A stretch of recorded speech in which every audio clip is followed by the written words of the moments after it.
And let's talk about Dejan Kulusevski now. Apparently Spurs locked in talks with Juventus trying to get that 35 million euro fee down. We've got just under 2 weeks to get the deal done before he's open to the rest of the market, or Juventus can possibly keep him as well.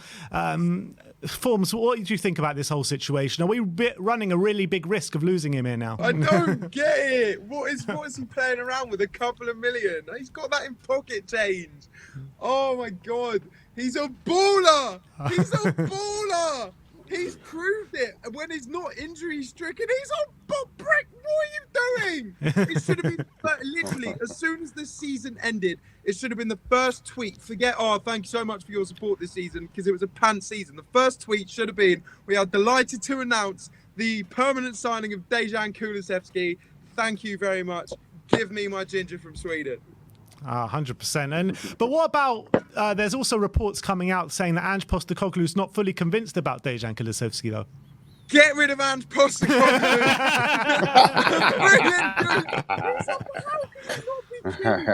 Especially in a Postecoglou system who wouldn't mind it if his wingers came in centrally. Kulusevski's a 10 as well.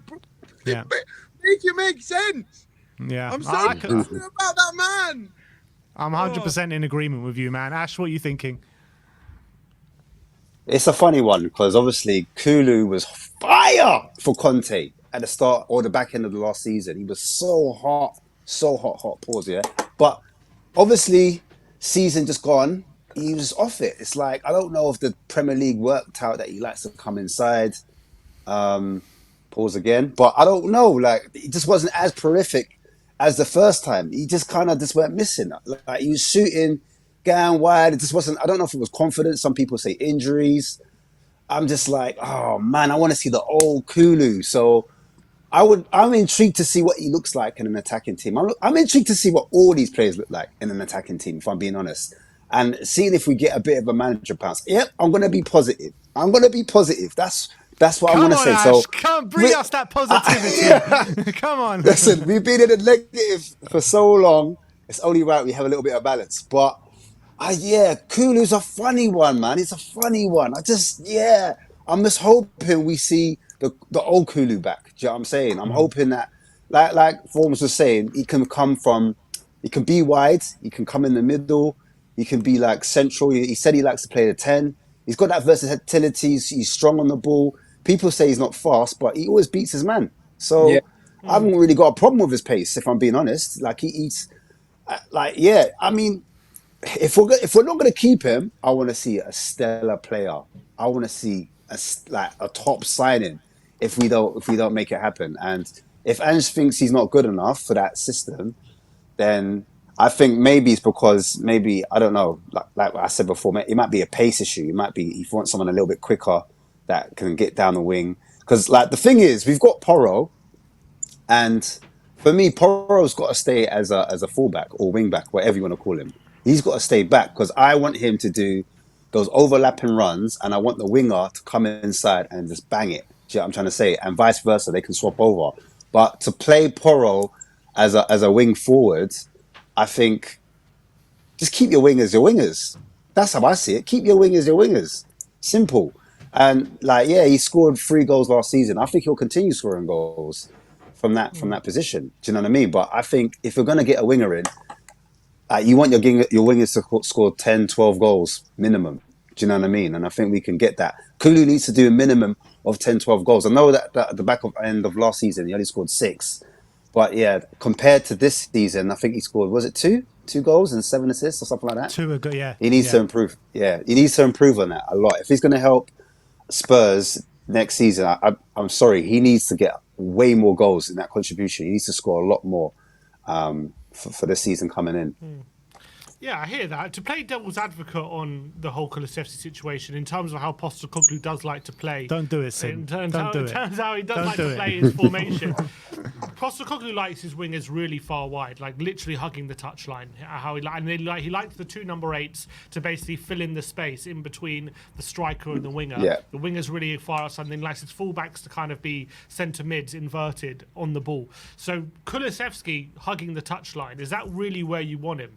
Is that where you get the best out of someone like Kulusevski, or do you like it? Would you want him more centrally, where those number 8s would be? And if you do want him centrally, do you want to play Kulusevski in that kind of number 8 position, or would you rather trust a midfielder in that position to fill in that space? So these are key questions. I guess maybe that is what the reporter was alluding to Postecoglou not being sure about him. I personally think Kulusevski, he kind of, in a weird way, he prefers to play in tighter spaces than having loads of space in front of him to run into. I think he prefers to be closer to players where he can kind of use his strength to get past them rather than bursting past them with pace. So from that point of view, I do think you would rather him maybe more centrally than out wide. So, but I do think the system can be adjusted. I think if Postecoglou, he likes his formation in a certain way, but doesn't mean the players have to be very strict to like. Doesn't mean the fullback has to be the one who is inverted. Maybe if Højbjerg plays, he's the one to become inverted, and Porro can go out wide, and Kulusevski can cut inside. Essentially, he can maybe adjust it in that way. So I do think there are ways around it. And when you look at Kulusevski himself as the player, like 22 years of age, bags of ability, really good at dribbling, assist machine, really good final third decision making. I know it's been a tough season for him, but it's a tough season for a lot of our players. It wasn't just him who struggled. And I think at that price, 35 million euros, if we just assume that Juventus aren't going to lower their price, and that is the price we have to pay, I just think it's worth it. I think as soon as he signs, his price, his value increases. I think we sign for 35, immediately becomes a 50 million pound player. Mm-hmm. And I think as well, where are you getting that kind of quality for that kind of price at that kind of age? There's Where no one. finding There is it? no one on the market. No one. I was literally going to say, it's one of them where it's like, if we don't go ahead with Kulusevski, who are we going to find of that quality who's going to cost anywhere? We're going to have to spend at least 60 million, 55 million if we want to get someone anywhere near that quality. And it's like, if we do get rid of him, we're going to have to be spending a load of money, because it's not like getting rid of him brings any money into the club anyway. Keep him, pay the money, move on. And we also need a right winger as he ticks every single box that we want to go for, pretty much. Every single box. Good age. And like in terms of like wingers that we need, we have obviously Lucas Moura is left now, so there's a spot open in terms of like right winger being in contention for the squad if you want two in every position. And even if Kulusevski stays, we still need a right winger. So what if Kulusevski doesn't stay? Then we need two right wingers, and how much more money is that going to be? I mean, I know obviously it's 35 million already for Kulusevski, but at least that's one position like we don't have to think about as much. Whereas if Kulusevski goes, you have to go back in the market for a right winger. Then all of a sudden you have to find someone who you think is better than Kulusevski or better suited, and you have to then justify it by the fact that he's going to be either similar price or less than 35 million euros, and he's going to have to be a similar age. I mean, it doesn't make any sense. How old? He's like 23, 24, right? He's 23. 23. Yeah, but the guy is 23. Name me another 23-year-old with the same amount of quality that Kulusevski has for 35 million. There is no one on the market, literally no one that you can get for that price. So, I mean, it's an absolute no-brainer to me. And I think Daniel Levy is running a really risky game right now, trying to lower this fee, because as soon as this 2 weeks is up, you'll have a team like Newcastle, you'll have a team around the Premier League or around Europe that will just go, here you go, I'll give you the money. And then we'll be looking at him banging it out for Newcastle next season. And we'll be like, we literally could have had this guy.